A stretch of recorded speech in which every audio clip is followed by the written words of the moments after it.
How's everybody doing? It's another episode of Wrestling Stuff with Scott.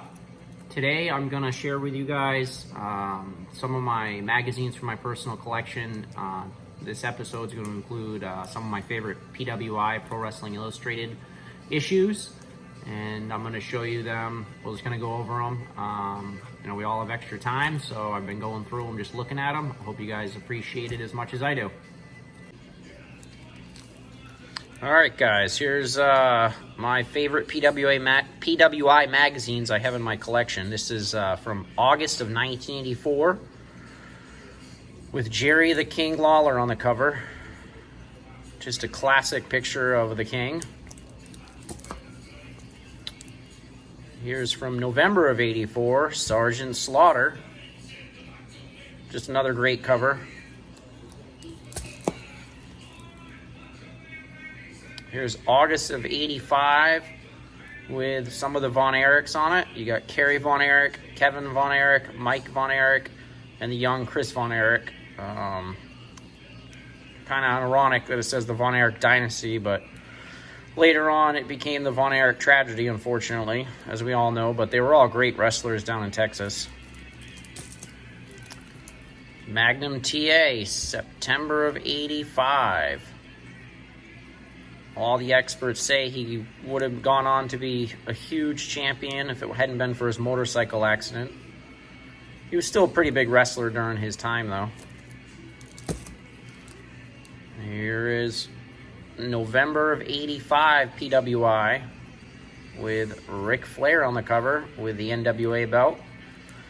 And I believe all of the ones I've kept in my collection do have the pinup posters. If you guys remember, most PWI magazines all came with a two-page pinup poster, and it usually would say on the cover who it was. This one had Randy Savage in it. One of the other episodes I'll go through and show you some of the pinup posters as well. Wendy Ricker on the cover of the April of 86 PWI. Right here it says, is Wendy Ricker more popular than Hulk Hogan? I think they were kind of jumping the gun there. Here's June of 86. Hulkamania is dead. Again, I think they were wrong there. August of 86 PWI. This one had a Dusty Rhodes poster. This is an awesome picture of Macho Man Randy Savage. October of 86. Nikita Koloff. He had some great matches with so many different guys. Great matches.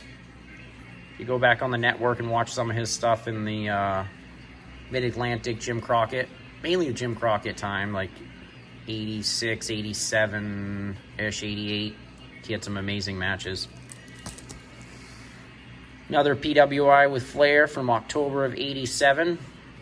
This one had a poster of Ted DiBiase before he was the $1 Million Man from his Mid-South days. And here's May of 87 issue with Hulk vs. Andre. I just had to keep this one because one of the biggest rivalries that made wrestling huge on TV right here, Hulk vs. Andre. Just another cool cover of Hogan with the old school WWF belt. May of 89. I think that picture probably was before this magazine. And here's July of 89 with Ricky the Dragon Steamboat. This is when he was in WCW and he just beat Flair for the belt. Here's a September 90 with Hogan. Then we jump to February of 93. There wasn't many issues. I've pretty much had all the issues of PWI since like 80 up. I sell a lot of them, but I kept this one just because it's Razor Ramon, February 93. Great outfit he has on. And then we've got April of 93 with the Steiner brothers and just a classic picture of them. Then May of 95 with Big Daddy Cool Diesel. This one I kept because one of the few wrestling shows I went to as a kid was in the Cumberland County Civic Center. Probably, I think it was February or March of '95, so probably right before this issue came out. And Diesel was there, and I had a sign I'd made that said Diesel's always in high gear, because the show was called like High Gear or something. And he pointed at me in the crowd at my sign. It was pretty cool. And the last one in the stack today is Hogan from July '95. A little while after he'd left WWF, a couple years, and was the WCW champ. Probably about a year before NWO, I think. Just another classic picture of him. I'll be doing more videos with some other magazines, some old school WWF magazines, some other random ones. So if you subscribe to my YouTube channel, that would be awesome. And leave any comments. That would be great as well. Thanks, guys. Bye.